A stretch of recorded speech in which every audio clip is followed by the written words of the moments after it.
Greetings, everyone, and a very warm welcome to another edition of Marketing the Invisible. My name is Tom Poland, joined today by Jordan Levy. Jordan, g'day, sir. Very warm welcome. Where are you hanging out? Hello, Tom. It's great to be with you here on Marketing the Invisible. Currently calling in from not so sunny Savannah, Georgia.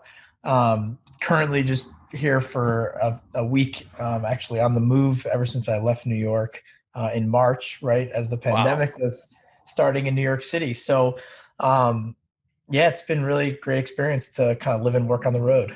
Been on the move for 10 months. And we got at least 10 more to go. Wow, amazing. Well, for those of you who don't know Jordan, he's a serial education technology entrepreneur. Really interesting. He started two ed tech companies that help higher ed programs bridge the skills gap for their students through experiential learning. So getting them over that bridge between the theory and the practice. So the title of our interview, which I'm going to be fascinated with, is how to connect your business with the next generation of smart young talent. Jordan, our 7 minutes starts now. Who is your ideal client, sir?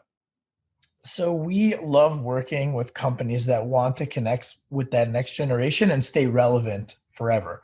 And typically, the folks that we work with are hiring managers, business unit leaders that want to recruit young talent, keep their interests coming in and their new ideas coming in that will really benefit the future of that particular area of the organization. It can happen across pretty much any business unit. We've worked with accounting and finance, data analytics, product development, and lots of other areas of businesses. So typically, we work with folks anywhere from startup to enterprise level. Really all depends on what they're trying to accomplish and what Right. resources they're willing to put in. Super. Thank you. 6 minutes left. And question number two, what's the problem you solve for your client? How would you define that? So most of the Fortune 500 companies from just 50 years ago are no longer Fortune 500 companies. And the reason why is because they're not able to connect meaningfully. And it seems like it's very complicated to build programs that engage young professionals. Mm. Are they employees? Are they interns? It's complicated. And so we partner with schools. We help to recruit the students and ultimately mobilize them as resources to work on challenges, which ultimately should turn into hiring outcomes.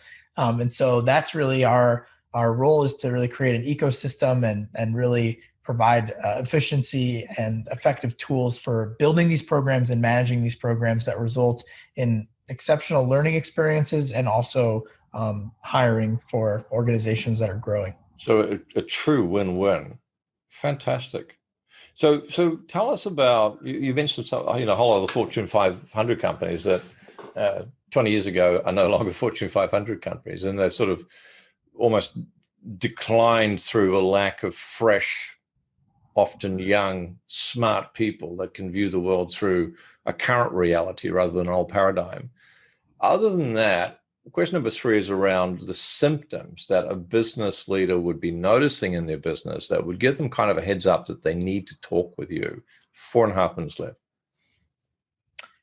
So I think the symptoms are that they're growing and need to tap into the entry-level talent market, or that they're experiencing some turnover with some of the entry-level talent. The average is about every 2.5 years, someone between the age of 16 and 34 is going to leave your organization. Right. It's even less at the bottom of that bracket. So I think those are the folks that should be using experiential hiring practices. It's just as much for you to vet the students as it is for the students to actually decide if this is a good fit. And that's what Yep. really motivated me to get started originally as well. Yeah, a level playing field. Fair enough. So question four, and we've got 4 minutes left. What are some of the common mistakes that you see organizations making before they find your service, before they come across CapSource? What are some of the wasteful things that they're doing that could have been prevented? I think the most wasteful thing to do is just not do an internship program because you don't want to spend the effort. on assembling one and making it a good experience. And so that's typically the case with most companies. I mean, we've worked with about 250 companies over the last few years putting these programs together. Not a single one of them has a formal internship program. Right. And so we are the solution for them to be able to connect with the next gen in a way that's organized, that ultimately generates the outcomes that they're looking for, and is a source of inspiration and talent. And they don't have to try and figure out what their intern program is going to look like internally. You guys are the experts at that. Okay, that makes good sense. Thank you. Question number 5, and just under 3 minutes left. Can you give listeners one valuable free word of advice, a tip, if you like? It's not going to solve the whole solution. They probably need CapSource for that, but it might take them a step in the right direction. So I think one thing that could take you in the right direction is, if you don't want to work directly with us, just reach out to your local university and just say, hey, I'm a business in the area. How can I support you and your students? What's really unfortunate is that the schools often don't know how to handle an inquiry like that, so it ends up going nowhere.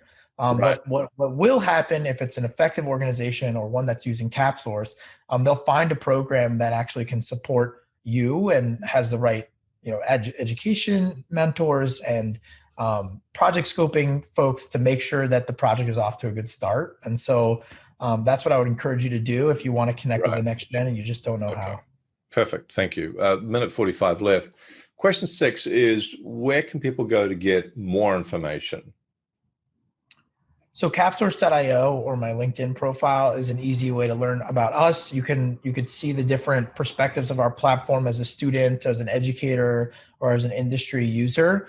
And reach out. We love to connect with folks and really build relationships and bridge the skills gap, which leads to solutions. Capsource.io. Thank you, sir. Question number 7, 75 seconds left. What's the one question I should have asked you but didn't? I think kind of the why, right? Like one of my favorites, Simon Sinek, start with why. And so, my experience as a student going to a top tier institution, I went to Lehigh.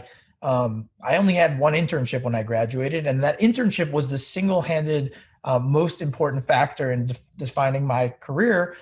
Because I did not like it. And I learned then that I actually had no interest in being in accounting and finance, which was me too late, right? I only figured it out at that point. Before that, I was just a camp counselor and worked at a catering hall. And so I want to give other young professionals an opportunity to connect like I get to by working with folks like you, Tom, or business leaders at DoorDash, or educators from Harvard trying to connect their students with really cool nonprofits to work on impact projects. Fantastic. So yeah, I think that's why we do it, is to motivate students, and making the world a better place. Jordan, thanks so much for your time. Thank you, Tom. Thanks for checking out our Marketing the Invisible podcast. If you like what we're doing here, please head over to iTunes to subscribe, rate us, and leave us a review. It's very much appreciated. And if you want to generate 5 fresh leads in just 5 hours, then check out www.5hourchallenge.com.